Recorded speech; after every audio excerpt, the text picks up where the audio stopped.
Bienvenidos una vez más al programa Tincuy, un espacio de encuentro, de diálogo y reflexión en torno a distintas problemáticas en la región de Ayacucho a nivel nacional y en esta ocasión a nivel internacional.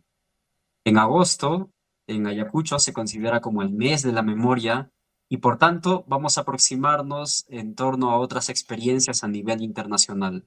Hoy estamos con María Alejandra Garzón. Ella es educadora popular, licenciada en Ciencias Sociales de la Universidad Pedagógica Nacional, especialista en estudios feministas y de género de la Universidad Nacional de Colombia y actualmente estudiante becaria de la Maestría en Ciencias Sociales con mención en Género y Desarrollo de la Flaxo, sede Ecuador.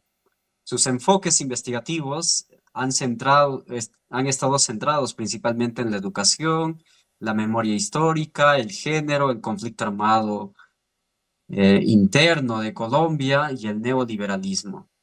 Con este último enfoque es que desarrolla su investigación sobre los 8 años de gobierno del expresidente Álvaro Uribe Vélez y propone la hipótesis de una contrarrevolución cultural durante dicho periodo.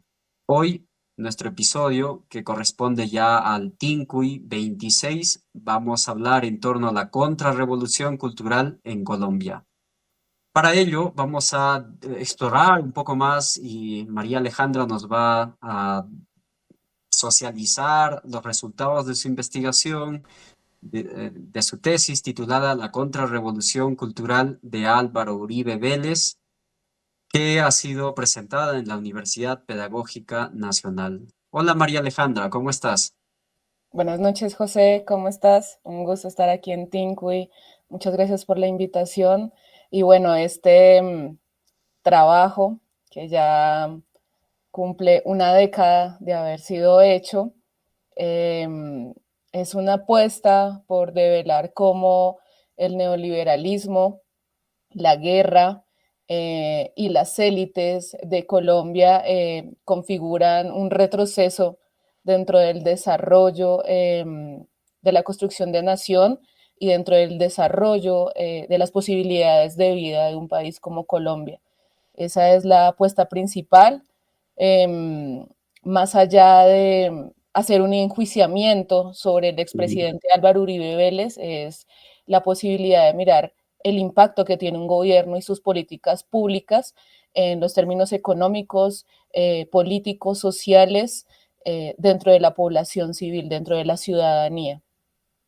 Claro, y en líneas generales o breves, ¿podrías comentarnos un poco en torno al contexto, ¿no? Haces mayor énfasis que para poder comprender a Álvaro Uribe tenemos que entender los acontecimientos que pasó en los 80 y 90. ¿Qué sucedió en esa temporalidad? A ver, el trabajo tiene como varios momentos, varias temporalidades para entender a Álvaro Uribe como un sujeto histórico. Y esta parte de los 80 y los 90 es el momento en el que inicia su carrera política, el momento en el que accede a ser senador de la República, que hace parte del Partido Liberal, del ala radical del Partido Liberal de Colombia, el momento en el que accede a ser gobernador de Antioquia. Y estos dos momentos, el ser senador y el ser gobernador de Antioquia, son claves para dos cosas. Uno, para promover una política de autodefensa que luego permitiría desarrollar el paramilitarismo en Colombia. Y dos, en su gobernación, en el momento que es gobernador de Antioquia, generar un laboratorio Ujú. con la sociedad antioqueña frente a su tema de seguridad, frente al tema de economía, frente al tema de las privatizaciones, y también ese laboratorio de Antioquia como muestra de que él iba a ser capaz de gobernar un país bajo esa misma fórmula que presentó allí y que, entre comillas, fue exitosa, en tanto permitió tener como una idea falseada de que había seguridad y había prosperidad en Antioquia, pero lo que estaba por debajo de la mesa pues era toda una cuestión de violencia, de violación de Ujú. derechos humanos, de señalamiento de líderes sociales y de defensores de derechos humanos y también una cuestión de privatización de empresas públicas, un pasado un poco turbio y relacionado con el cartel de Medellín, y una cuestión como de elaboración y creación del enemigo interno, pero allí más digo que es un laboratorio porque es más de manera localizada con defensores de derechos humanos y con opositores de su gobierno en su momento. Eso después se traspolaría en los 8 años de Ujú. gobierno y lo reproduciría tal cual, pero a nivel de país. Claro, y entonces también remarcas mucho este vínculo que existe, que justo en esta temporalidad se pasa de un modelo, Colombia pasa a ser un modelo o una economía neoliberal, ¿no? Uh A -huh. partir de cómo se va configurándose. Esto es monopolizado y utilizado para darle cuenta como un gobierno mucho más atractivo, que bueno, imprime violencia, pero que está trayendo el desarrollo, en vista de que Colombia tiene una particularidad de tener un conflicto interno armado de larga data, ¿no? Entonces, Sí. ¿cuáles son estos elementos que legitiman a Álvaro Uribe? Yo creo que un primer elemento, y esto lo podemos ver a nivel de región, es que él sabe aprovechar esta necesidad que tiene América Latina de tener mesías. Y yo lo Ujú, digo dentro de la tesis, y es esa necesidad de que un político venga y solucione los problemas estructurales. Esa necesidad de que sea una persona y se pierda de vista el sentido de lo comunitario, de entenderse como ciudadanía activa, lo que Álvaro Uribe aprovecha. Eso por un lado. De otro lado, la necesidad de resultados inmediatos en un país que había quebrado una mesa de negociación recientemente. Creo que ese es el escenario perfecto para que él venga y diga, necesitamos resultados inmediatos, pero los resultados inmediatos no tienen que ver con salvaguardar la vida, con volver a la mesa de diálogo, en ese caso con las FARC, sino que los resultados inmediatos son muertes, muertes en combate y toda una cuestión del enemigo interno, vuelvo y reitero, de generar en las FARC el enemigo a vencer, el enemigo a odiar, porque hay un discurso de odio instalado. Y ahí va lo siguiente y es aprovecharse de un espíritu revanchista. ¿Y con qué hablo del espíritu revanchista? Es esa necesidad de tomar venganza por la mano propia. Entonces, eso es lo que consolida a un sujeto como Álvaro Uribe. ¿Por qué la venganza por mano propia? Porque él hace de un caso personal, que es el asesinato de ujú, su padre, en circunstancias que aún son objeto de investigación, porque él dice que los mataron las FARC por hacerle frente y por ser valiente, pero otras investigaciones dicen que lo matan las FARC directamente es porque el papá de Álvaro Uribe llevaba la contabilidad de una parte de los narcotraficantes de Antioquia. Entonces hace de su caso personal y de su necesidad de revancha contra las FARC un diálogo colectivo de Colombia, ¿no? Entonces, el espíritu revanchista lo que hace es ujú, decirle a la gente, la ley es por mano propia, no hay una cuestión constitucional, no debe haber un respeto hacia la justicia, no debe haber un respeto hacia los derechos humanos, sino que lo que me han quitado, pues yo debo tomarlo por mano propia. Entonces, es por eso que viene esta campaña de mano firme y corazón grande, que es la que gana las elecciones en su momento, y mano firme y corazón grande después de que ujú. Andrés Pastrana y las FARC rompieran relaciones en el Caguán. Dicen que es porque dejaron esperando a Andrés Pastrana, pero después las investigaciones aclaran que tanto las FARC como el gobierno de Andrés Pastrana no querían esa mesa de diálogo y lo que aprovecharon fue esta zona de despeje el gobierno de Colombia de Andrés Pastrana para firmar el Plan Patriota, para rearmar a las fuerzas militares, ¿cierto? Y en el caso de las FARC también para hacer un rediseño en esa idea de la toma del poder que tenía las FARC, ¿no? Entonces, no había una real voluntad política, se quiebra esa mesa de diálogo y aparece la figura de Álvaro Uribe con estos elementos que acabo de describir, Ujú, que sabe catapultarse muy bien y que aparte de eso se muestra como una alternativa de el típico macho, ¿cierto? El típico terrateniente que va a venir a poner orden a su gran finca que es el país, porque ese también es el relato que él ujú, promueve, ¿no? Que Colombia es una finca y que él sabe administrar de esa manera y con violencia a los violentos, ¿no? Que es uno ujú. de los grandes frases que promueve durante sus 8 años de gobierno. Eso es lo que hace particular a la figura de Álvaro Uribe Vélez, sus orígenes campesinos, su origen de región, porque Ujú. no hace parte de la élite central o centralista de Colombia, sino que es una élite más regional. Entonces viene como a refrescar esta idea del poder nuevo en su momento, cuando es candidato para ser presidente en el primer cuatrenio desde el 2001. Claro, y este sujeto violento que mencionas y que justamente Álvaro Uribe lo utiliza como una forma de guerra, por así decirlo, ¿no? Dada. ¿Quiénes son los que son directamente afectados? Si bien es cierto, se crea un enemigo interno. En el caso peruano, Sendero Luminoso está muy presente y desplegado por los campos, pero no había forma o el ejército mismo tuvo mucha dificultad en identificar este enemigo y quienes han sido víctimas, afectados, han sido campesinos, quechohablantes, indígenas de la Amazonía. ¿Cuál es el panorama en este caso de cómo se va creando y dando forma el sujeto, el enemigo interno en el caso colombiano? Bueno, desde el discurso oficial son las FARC, desde el discurso Ujú, del gobierno son las FARC.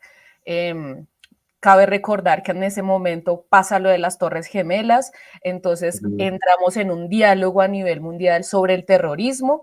Álvaro Uribe, obviamente, recoge esa visión de terrorismo y se le imprime a ese enemigo interno que son las FARC directamente. Recordar que aparte de las FARC estaba el ELN, el Ejército de Liberación ujú, Nacional, que es otra guerrilla, pero también estaba la conformación y consolidación de los paramilitares, que también eran actores alzados en armas de manera ilegal.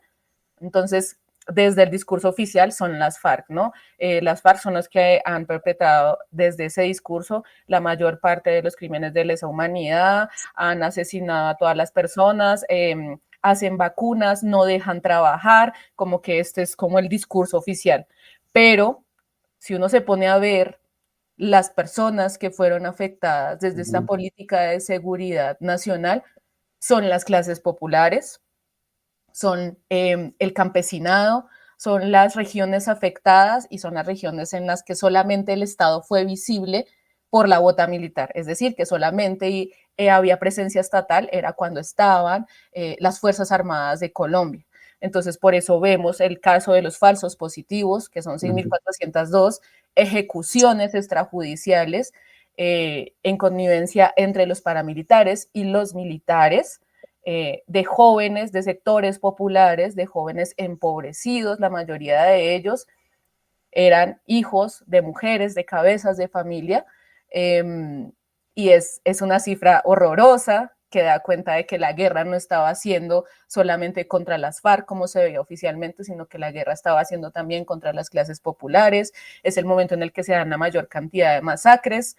Una subregión supremamente afectada son Ujú. los Montes de María, donde se dan más de 60 masacres, la mayoría de ellas a manos de los paramilitares, con una sevicia, con una necesidad de impartir temor, de infundir temor a niveles tales como jugar con las cabezas de los campesinos luego de que eran decapitados, y esto se da en plena seguridad democrática. Entonces, por un lado, se están presentando en las noticias al mediodía, que es una de las formas de campaña que él promovió, cuerpos dentro de bolsas negras que se decían que eran exguerrilleros o guerrilleros dados de baja en combate, que luego se vendría a saber que eran gran parte de los muchachos de los falsos positivos, y Ujú. eso pasaba ahí, ¿no? Pero de otro lado estaban los paramilitares cercenando la libertad, cercenando la vida de los campesinos y las campesinas, y él estaba haciendo como toda una campaña de prestigio de las fuerzas militares también. Ojo que las fuerzas militares son claves en estos 8 años de gobierno, se le invierte una gran cantidad de dinero en la imagen, pero también en la formación. Es el momento en el que las fuerzas militares de Colombia son mucho más fuertes, mucho más formadas, inclusive ideológicamente, y ahí hay una intervención de los Estados Unidos también en el fortalecimiento desde el Plan Patriota. Claro, y un poco para que nuestro público pueda comprender qué son los falsos positivos y tú haces una relación entre la creación de este dispositivo de violencia, ¿no? Con la presencia de Álvaro Uribe. ¿Puedes explicarnos un poco más y la relación que tiene con la limpieza social? Bueno, hay una directiva ministerial dentro del Ujú, Ministerio de Defensa en su momento que promueve como una cantidad de beneficios a los militares que entreguen resultados. Va desde un permiso de un fin de semana hasta subir de rango, unas vacaciones, una cuestión monetaria, y eso tiene que ver con esos resultados en combate, con que se pueda acceder a material explosivo, o sea, depende de lo que se haga, están estos beneficios. Entonces, las tropas de Colombia en ese momento, bajo esa directriz ministerial, se empieza a elaborar una estrategia que ya se sabe que fue sistemática, y es engañar a jóvenes de barrios populares, de sectores populares, que no estaban sin empleo, que estaban sin oportunidades, contratan a terceros, a personas, a civiles, que les ofrecen empleos.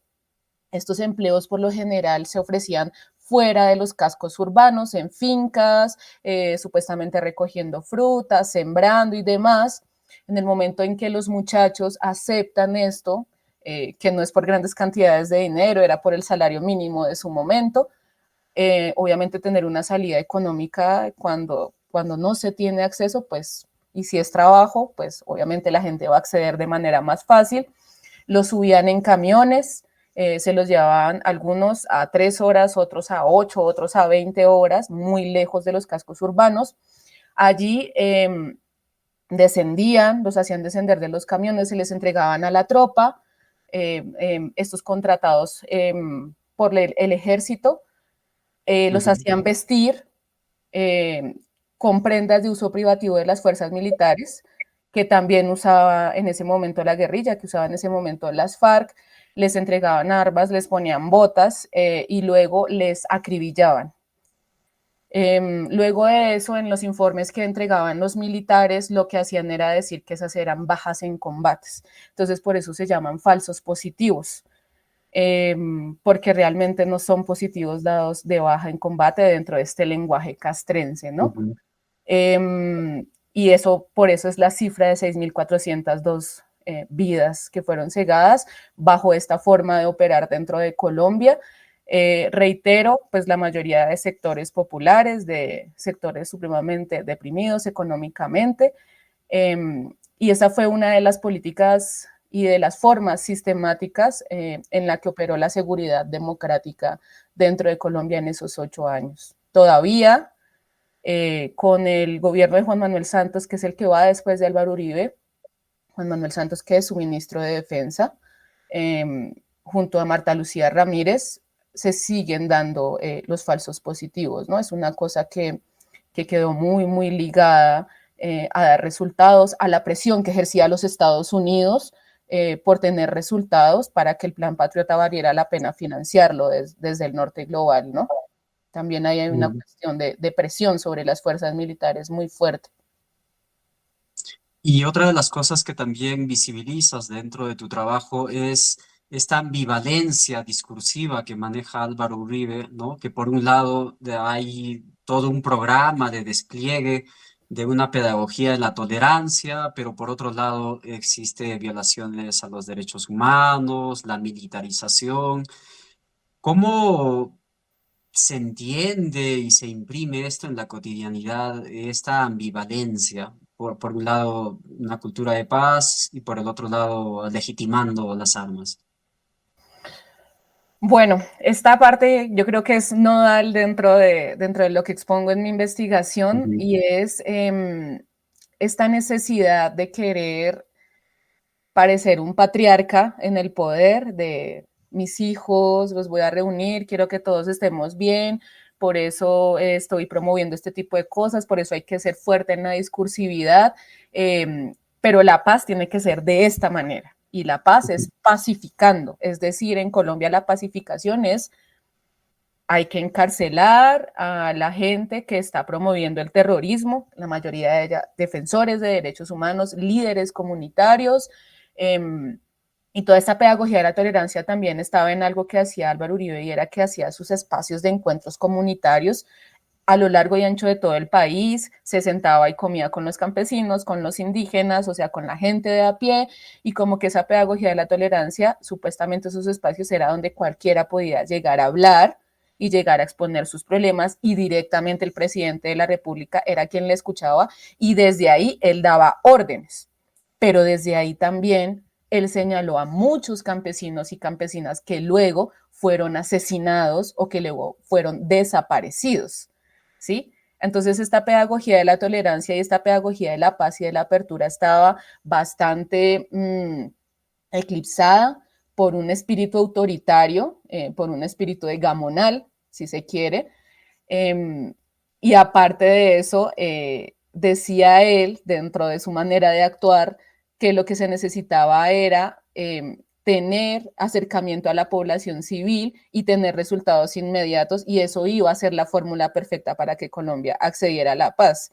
Pero entonces también hace bombardeos en un país como el Ecuador, pero entonces también se bombardea población civil, pero entonces también se hace aspersión con glifosato. Entonces hay como dos discursividades, se amenaza públicamente a un montón de personas, que creo que es una cosa que no se ha investigado y que no se le ha dado judicialmente, y es señalar, hacer un señalamiento como presidente de la República de un líder social de que está promoviendo el terrorismo o de que es auxiliar de las FARC o de que no es promotor del gobierno, inclusive eso último que parece tan inofensivo, cegó la vida de mucha gente.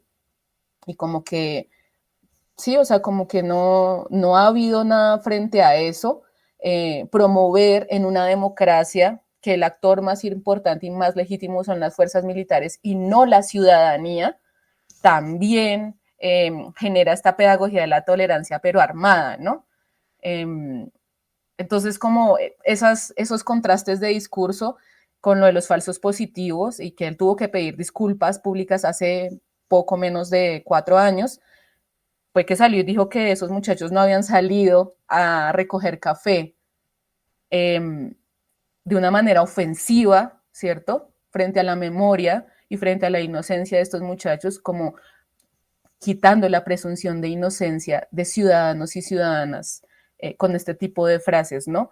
Las, las mamás, las madres de Soacha se organizan y lo que hacen es exigirle que pida disculpas públicas por este tipo de frases que él endilgó y que dijo que lo que realmente ellos habían ido era a delinquir y que por eso habían terminado siendo dados de baja. Él tuvo que pedir disculpas de manera reciente. Entonces es una discursividad completamente guerrerista, una discursividad completamente patriarcal, y de otro lado entonces una supuesta tolerancia porque estaban estos espacios comunitarios de escucha. Ahí había como una ambivalencia en este personaje y en este tipo de gobierno. Claro, y entonces es una instrumentalización de esta cultura de paz como para legitimar y decir que que hay apertura, ¿no? Uh -huh, Otra de las cosas también interesantes, viendo que Álvaro Uribe se configura como un líder en términos cuasi mesiánicos, religiosos, también introduces o traes de la historia a un presidente, a Laureano Gómez, ¿no? Y ¿podrías explicarnos un poco estos nexos o estos vasos comunicantes que existe entre cómo Laureano Gómez imagina un Estado corporativo uh y -huh. Álvaro Uribe pone énfasis en que él tiene un Estado comunitario, ¿no? Sí, bueno, para los que no conocen la historia de Colombia, Laureano Gómez es un personaje clave del Partido Conservador, fue su presidente, fue su mayor promotor, una persona que estaba muy cerca de las ideas del fascismo de esa Italia, de esa época y de ese momento. Laureano Gómez promueve este Estado corporativista, que es un Estado pues, que está al servicio de las empresas, que permite el lobby, que está como a merced del sector privado y también de ser como si se quiere, y me permite el programa decir, un lacayo también de los Estados Unidos en su momento, ¿no? Eso hace que él tenga una figura fuerte, que sea una persona autoritaria, que todo lo que se diga sea ley y que el Estado corporativista que él propone sea como la salida de desarrollo que el Partido Conservador en ese momento de la historia, estamos hablando, si la memoria no me falla, como entre los 20 y los 30, pues sea como el desarrollo y la posibilidad de que Colombia emerja económicamente. Álvaro Uribe habla de un Estado comunitario, disculpa, y ese Estado comunitario realmente es un Estado neoliberal. Y lo que está proponiendo ahí, entre otras cosas, es que supuestamente hayan estos encuentros comunitarios con la población, donde se escucha y donde a partir de lo que dice la población supuestamente se tomen decisiones frente a las políticas locales, frente a la política macroeconómica del país. Pero esto es como una cortina de humo, porque realmente lo que hace Álvaro Uribe en ese supuesto Estado comunitario es privatizar las empresas públicas que todavía tenía Colombia en su momento, empresas de comunicaciones, de servicios públicos, y aparte de eso, lo que hace es una apertura completa de Colombia a la megaminería y a las multinacionales y las transnacionales, que es como la estocada final después de estos gobiernos de los 90 que él hace. Eso es el Estado comunitario, entonces el Estado comunitario es para la comunidad empresarial internacional, el Estado comunitario es para señalar a los campesinos de manera localizada, y el Estado comunitario lo que refleja realmente es un Estado autoritario, cooptado por una persona, la personalización del poder directamente, que eso es lo que lo hace parecido también a Laureano Gómez, y es esa personalización del poder y de que todas las decisiones deben ser concentradas en el poder ejecutivo. O sea, es un régimen presidencialista el que tenemos tanto en Laureano Gómez como en Álvaro Uribe Vélez, que van de la mano con el sector empresarial. Fíjate cómo eso deja de lado un poco al Congreso y a la rama de la justicia y a la ciudadanía, y entran a ser los empresarios, y en el caso de Álvaro Uribe, las multinacionales y las transnacionales, decisivas en la agenda pública de Colombia. Y ahora un poco retomando, ¿no? Esta propuesta que nos muestras, esta contrarrevolución cultural. En términos sencillos, ¿cuáles vendrían a ser las características para, o también puedas brindarnos una definición en torno a cómo comprender esta contrarrevolución cultural? Bueno, como hacer hincapié en que yo propongo esta cuestión de la contrarrevolución cultural es no porque hayamos avanzado mucho como país hasta el momento, sino porque lo que hace Álvaro Uribe al llegar al poder y al proponer su programa de seguridad democrática es aprovecharse de una cantidad de heridas que teníamos como país, eh, y poner en el centro la guerra y el revanchismo, las campañas de desprestigio, los falsos positivos judiciales, y la persecución del pensamiento diferente como eje que une a la población civil, ¿no? Entonces, el odio demarcando el camino de la construcción de nación. Eso es lo que podemos decir que es una contrarrevolución cultural. Eh, un retroceso en todas las formas de vida, un retroceso del respeto a la diferencia, del respeto a la vida, a pesar de que tenemos una constitución política que es muy bella en el papel, pero que a la hora de la postre en este gobierno fue modificada, una contrarrevolución cultural porque la constitución fue modificada para que Álvaro Uribe fuera reelegido los otros 4 años, una contrarrevolución cultural porque lo que hace es supeditar los otros dos poderes al poder ejecutivo, una contrarrevolución cultural, porque la mayor parte de las decisiones económicas que se tomaron en esos 8 años de gobierno lo que hicieron fue retroceder la calidad de vida y las posibilidades de buen vivir de la población civil de Colombia, sobre todo de la más precarizada, y una contrarrevolución cultural porque temas claves como una reforma agraria que no se ha dado en Colombia, temas claves como la construcción de paz real, que es un derecho y es un deber de quien gobierna en Colombia, no se dio. Se dio, fue un momento de guerra, un momento de expulsión, de desplazamiento, 8 millones de desplazados en total en ese momento, y la pauperización de la vida, más el odio, más la privatización, pues crea obviamente un momento de guerra mayor, de que crezca la violencia entre la población civil y de que nos veamos como enemigos, ¿cierto? Y de que el otro o la otra no sea una posibilidad, como dice Eduardo Galeano, sino que sea una amenaza. Entonces, eso fractura aún más el tejido social de Colombia como país. A eso es a lo que yo le llamo una contrarrevolución cultural. Y también dentro de tu tesis analizas mucho el discurso de la guerra que utilizan, ¿no? Este discurso, claro, de la guerra, pero también de la salvación, ¿no? Cómo a partir de eso se está venciendo, se está ganando, ¿no? Ya no se tiene organizaciones que estén militando con las FARC. Entonces, este análisis de todo, las prensa, ¿no? La prensa escrita, por ejemplo, la prensa televisiva, ¿cómo elaboran un discurso cotidiano de guerra, de la salvación y en qué medida esto cala en los ciudadanos de a pie? Bueno, ya decía en otro momento y lo retomo, cómo se... Varias cosas pasan en los medios. Uno, hay una promoción de novelas con esta cultura del narcotráfico muy fuerte en ese momento, uno.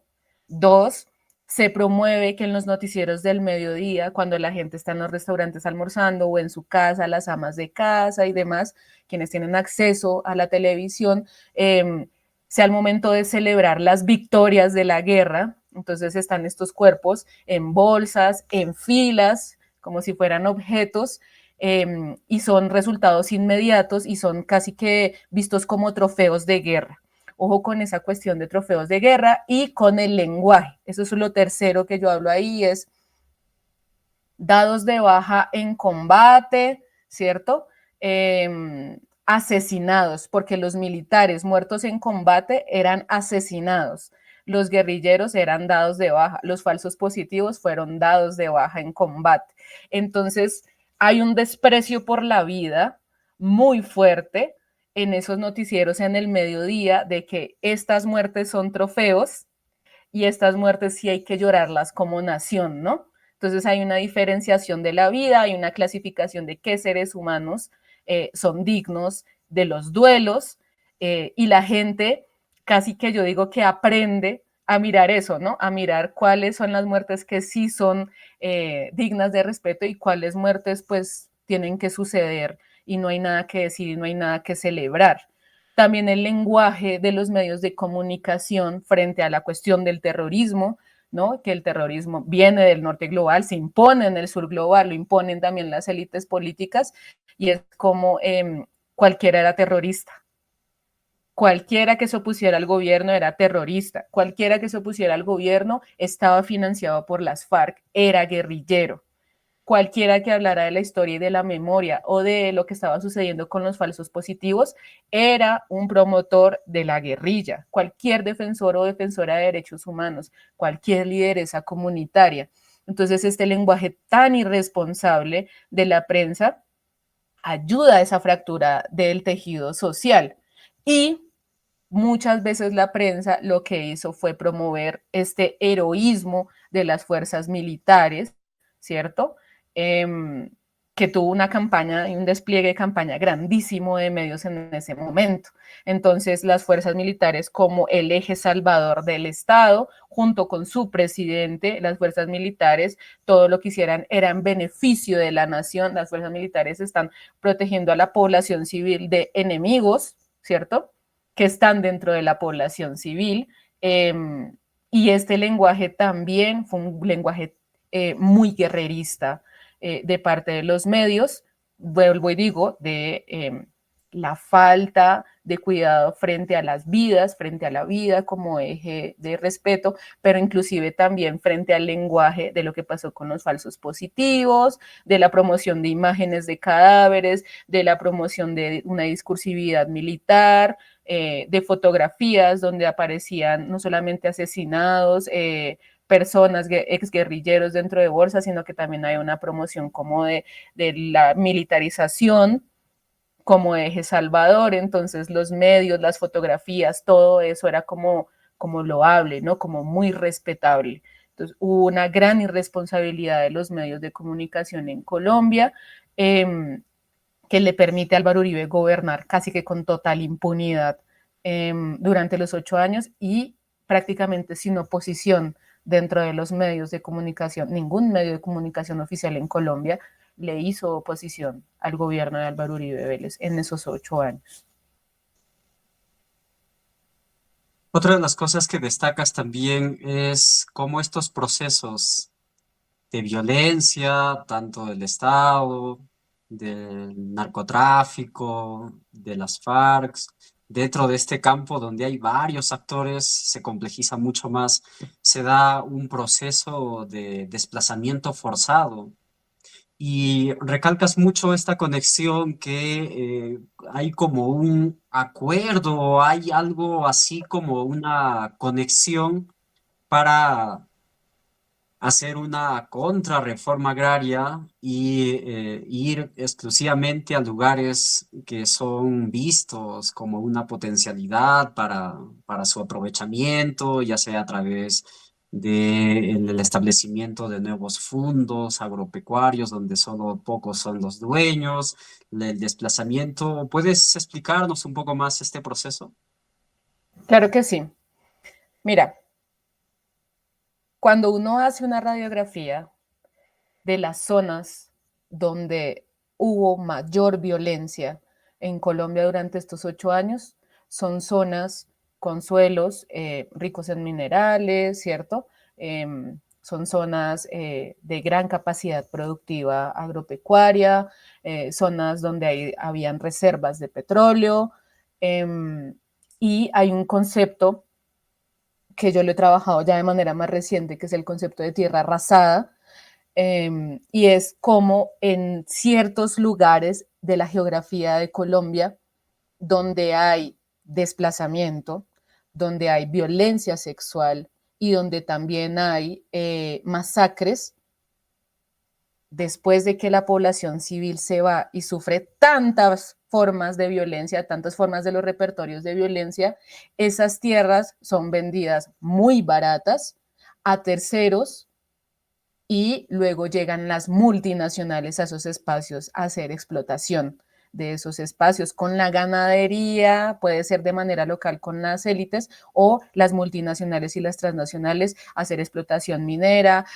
hacer una cuestión de maderables o de monocultivo, como es el monocultivo de palma aceitera. Y yo digo que ahí hay una relación directa porque por más de que los empresarios y los terratenientes dicen que hay un principio como de buena fe a la compra, pues para nadie era un secreto que habían muchas tierras, sobre todo en el sector rural es donde yo estoy hablando que se da esto, que sufrieron una cantidad de violencia descomunal y que sus precios de venta no calaban o no eran como tan obvios frente a lo que iban a ofrecer productivamente, ¿no? Entonces, este concepto de tierra arrasada es una estrategia que utiliza el paramilitarismo y los militares, eh, y luego de eso vienen los empresarios y compran a precio de huevo, como diríamos en Colombia, estas tierras. Entonces, creo que ahí hay una estrategia de privatización de la tierra, de concentración de la tierra, que promueve una economía neoliberal de monocultivo por lo general o de explotación mineroenergética y que se aprovecha del conflicto interno armado y del dolor de las sobrevivientes y de las víctimas para poder usufructuarse a mayor escala lo que está invirtiendo en este tipo de espacios, en esta tierra. Cuando se intenta dar el retorno, y eso es algo que ya no hablo en mi tesis, sino que ya es una cosa de manera reciente, cuando se intenta dar el retorno, entonces se da esta cuestión del principio de buena fe, que supuestamente compraron sin saber lo que había sucedido, pero muchas veces mandaron a comprar a terceros, empresas multinacionales y grandes terratenientes de Colombia, porque sabían lo que había sucedido, ¿sí?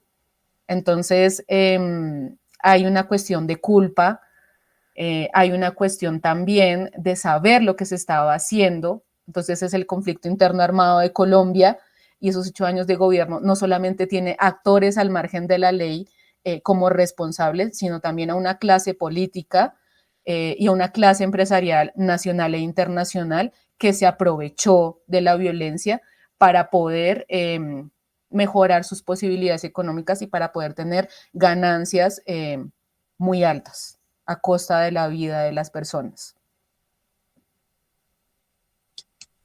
Y en torno a la población, a las organizaciones, en vista por todas estas políticas de militarización, la violencia, la construcción de un enemigo interno, esta contrarrevolución cultural, ¿cómo se ha dado estas resistencias? Porque a pesar de un sistema opresivo y todo, siempre hay propuestas transgresoras que están presentes.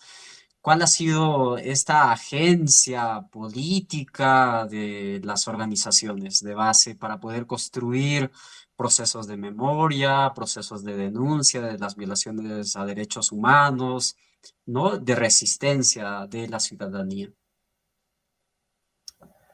Bueno, yo digo que Colombia es un lugar de grandes heridas y también de grandes nacimientos. Eh, con los falsos positivos, muchas mujeres, muchas de ellas sin formación, sin educación o con educación precaria, se formaron como grandes líderes defensoras de derechos humanos.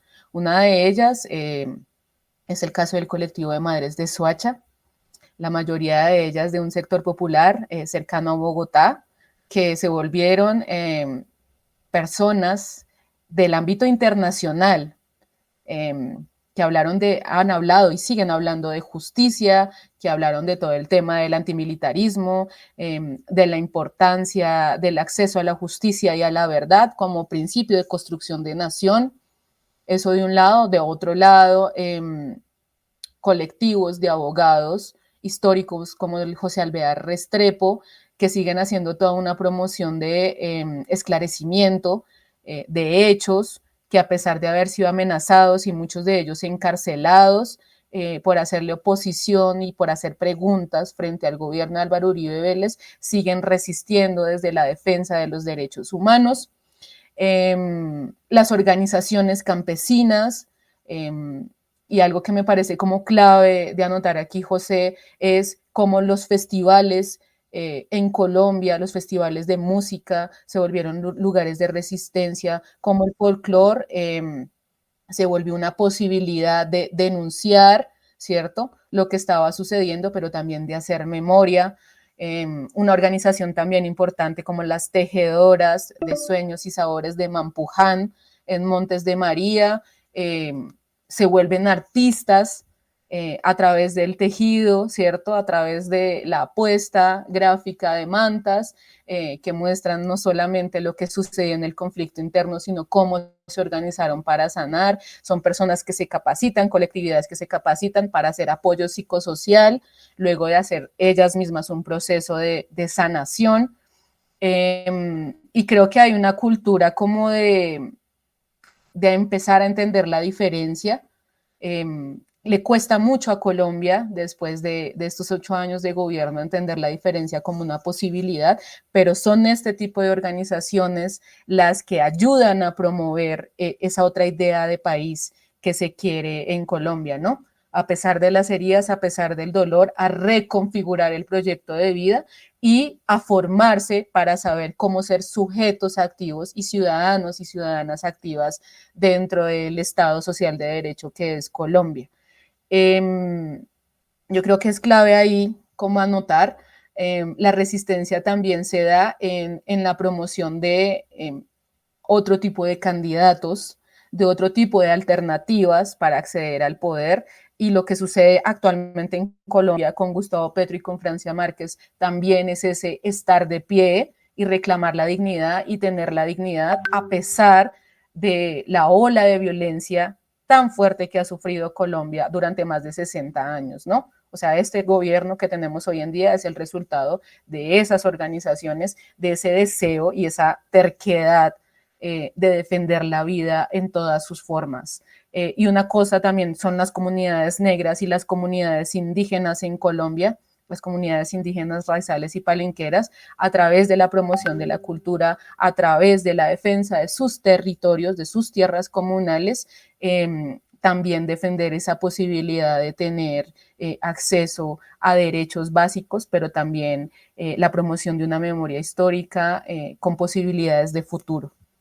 Eso es lo que ha hecho la gente. Y en este proceso de Colombia, ¿no? Ya recientemente, ¿no? Hay una comisión de la verdad, ¿no? Hay un Centro Nacional de Memoria Histórica, también hay una oficina que está en la búsqueda de personas desaparecidas, hay iniciativas a nivel estatal. ¿Cómo ves el panorama ahora en la actualidad? Si podemos hablar de una, sí, quizá existe una revolución cultural o se sigue manteniendo esta contrarrevolución, más aún teniendo al actual presidente, ¿no? O sea, ¿cuáles son tus perspectivas en torno a eso en la actualidad? Bueno, es una gran pregunta.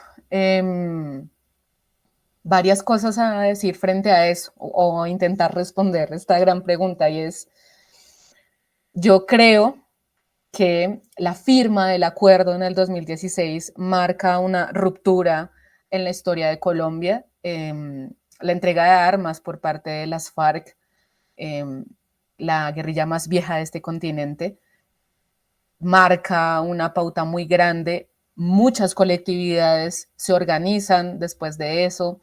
Hay una gran promoción de llenar de sentido ese que le llamamos paz. ¿Qué es paz? ¿Cómo queremos construir la paz? Un país que ha estado casi 70 años en guerra, ¿cómo se piensa la paz? ¿Cómo se piensa la paz en los sectores populares? Y hay una cuestión de una promoción de una ciudadanía mucho más activa, que se organiza, y aunque tenemos unas condiciones económicas bastante fuertes, una promoción, un desempleo disparado en estos sentidos, en estos años después de estos 8 años, pues hay mucha más organización comunitaria, mucha más organización de base. En esa medida, yo no creo que haya tanto una revolución, sino que yo creo que se entiende que fue una guerra fratricida la que nosotros vivimos, una guerra entre hermanos, ¿cierto? Y este sentido lo que hace es sensibilizar, y no sensibiliza la ciudad, sensibiliza al país que está en la zona rural, que decide proponer un diálogo como país. La ciudad se resiste todavía a ese tipo de diálogos. La ciudad es el lugar donde todavía existe un espíritu de revancha. ¿Mm? Existe un espíritu de no permitir que los exguerrilleros, que los ex paramilitares sean sujetos de derecho. Y eso hay que decirlo claramente. Cuando se da el plebiscito de la paz, son los centros urbanos los que votan en contra del acuerdo de paz con las FARC y son las zonas rurales las que votan a favor. Las zonas afectadas son las que están promoviendo una cultura de la paz. Sin embargo, en el 2021 son los centros urbanos y los jóvenes de los sectores populares, esos jóvenes que fueron asesinados en la seguridad democrática, los que promueven un paro, los que promueven una propuesta diferente de país, de conversar, de entender, de encontrarse en las ollas comunitarias. Y son esos jóvenes y esas jóvenes las que organizan el camino para que un gobierno progresista, el primero en la historia republicana de Colombia, llegue al poder. Entonces no asistimos a una revolución, sino asistimos a mirar cómo se está reconstruyendo el tejido social de manera muy lenta en Colombia, pero de manera positiva para las personas que han sido más afectadas. Y esto que está sucediendo hoy en día, que haya un gobierno progresista con las críticas que hay que hacerles pertinentes, pues es resultado de eso directamente, de entendernos, de saber que tiene que haber otras posibilidades de diálogo y de intentar reconstruir el tejido social desde las mismas sobrevivientes del conflicto interno armado y obviamente desde una sociedad con una conciencia que está despertando en derechos y en posibilidades de proyectos alternativos. Ujú. Y respecto a los trabajos de memoria, ¿no? Por ejemplo, en el Perú, claro, las memorias son diversas. Unas han sido mucho más publicitadas, han tenido mayor apertura, ¿no? Y la memoria de los rendidos, de los militantes de Sendero Luminoso, del movimiento revolucionario Tupac Amaru, han sido invisibilizados. Seguimos constantemente siendo catalogados o a organizaciones, líderes que se sitúan y cuestionan el mismo sistema democrático, la forma como está constituido, estas inequidades en el Perú, aún siguen siendo utilizados y estereotipados como terrucos, ¿no? Como terroristas. En el caso de Colombia, ¿no? Y ya para ir cerrando, ¿cómo se configura estos trabajos de la memoria? ¿Hay una predisposición de los jóvenes? ¿Hay una transmisión intergeneracional en torno a la memoria? ¿O hay ataques o luchas, pugnas en torno a la memoria, principalmente de las víctimas y afectados? Bueno, hay una disputa por la memoria en Colombia, eso es claro. Digamos, la Comisión de la Verdad saca un informe bastante extenso con varios tomos sobre lo que pasó en el conflicto interno armado durante 60 años y hace unas subdivisiones no solamente para los testimonios, sino para hacer análisis de cómo se desarrolla, por qué se desarrolla el conflicto interno armado. Esta Comisión de la Verdad nace del acuerdo firmado entre las ex-FARC y el gobierno de Juan Manuel Santos, pero un partido como el Centro Democrático, que es el que funda Álvaro Uribe Vélez, dice que esta Comisión de la Verdad, que está constituida desde el Estado colombiano, no desde un gobierno en específico, está cegada, es de izquierda, está viciada, entonces intenta deslegitimar este gran informe y esta gran apuesta que hacen varios juristas, investigadores y demás, de la mano de organizaciones y colectividades de sobrevivientes víctimas del conflicto interno armado. Entonces esa disputa por la memoria todavía está ahí dentro del imaginario de país. Yo creo que eso va a tomar tiempo. También considero que, digamos, en el ala de la educación, hablar de memoria histórica, hablar de lo que pasó en el conflicto interno armado en Colombia sigue siendo mal visto. Eh, Supuestamente hay una promoción del odio, hay una promoción del resentimiento por hablar del conflicto interno armado de Colombia. En las escuelas hay una resistencia también de muchas familias, y lo hablo como desde la ciudad, que es donde he ejercido como educadora. Entonces, hay sectores que todavía se resisten a hablar de esto. Hay sectores que dicen que un actor armado como las FARC fue más violento ante un desconocimiento de una perpetración y una sevicia, por ejemplo, por parte de de los paramilitares, eh, que ya se documentó grandemente. Pero entonces hay como todavía ese imaginario de que la izquierda es nociva, de que la izquierda nos va a llevar a un no salida, a un gobierno como el venezolano, ¿cierto? Que es malo, que está en un mal lugar y demás. Entonces la izquierda todavía ese estigma sobre el pensamiento diferente, se confunde la izquierda con el progresismo, que sabemos que no es lo mismo, y se confunde el progresismo con el comunismo, y el comunismo sigue siendo el gran temor de los imaginarios o el imaginario colectivo de Colombia. Y si tenemos al vecino que es Venezuela, con toda esta situación dramática económica y con toda esta situación de desplazamiento que está teniendo la población venezolana, gran parte hacia Colombia, pues eso alimenta esos imaginarios de que la izquierda y lo alternativo pues es algo nocivo. Y ya es como ese tipo de elementos, ya no se le señala a uno como cuando se habla del conflicto interno armado como guerrillero o posiblemente guerrillero, pero sí sigue habiendo todavía una persecución del pensamiento diferente, ya no lo hacen los medios como lo hacían en esos 8 años de gobierno, pero sí sigue existiendo como una resistencia del pensamiento diferente de lo diferente, a pesar de que estamos en un gobierno progresista. Y ahí es donde yo digo que esa cultura, esa contrarrevolución cultural hizo mella en el imaginario colectivo, y deshacerse de eso va a tomar bastantes años, así que hay que tener paciencia y mucha pedagogía del amor y mucha pedagogía de la paz con justicia social para que eso se desactive.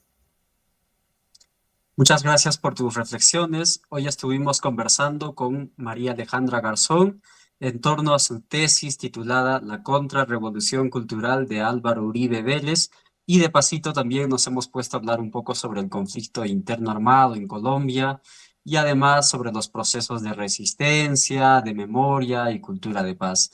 Les invitamos a poder seguir el programa Tincuy. Y hoy que este mes de agosto, que es declarado en Ayacucho como el mes de la memoria, pues también que sea una invitación para poder conocer otras memorias disidentes, invisibilizadas, marginadas, ¿no? Y que tenemos como pendientes como sociedad y como humanos para poder humanizar también al otro que ha sido construido en perspectivas deshumanizadoras, monstruosas. Y además recordarles que este programa Tincuy nace en marco de una de las actividades académicas de diálogo del Consejo Directivo Descentralizado de Colegio Profesional de Antropólogos del Perú. Muchas gracias, María Alejandra. Hasta una próxima oportunidad.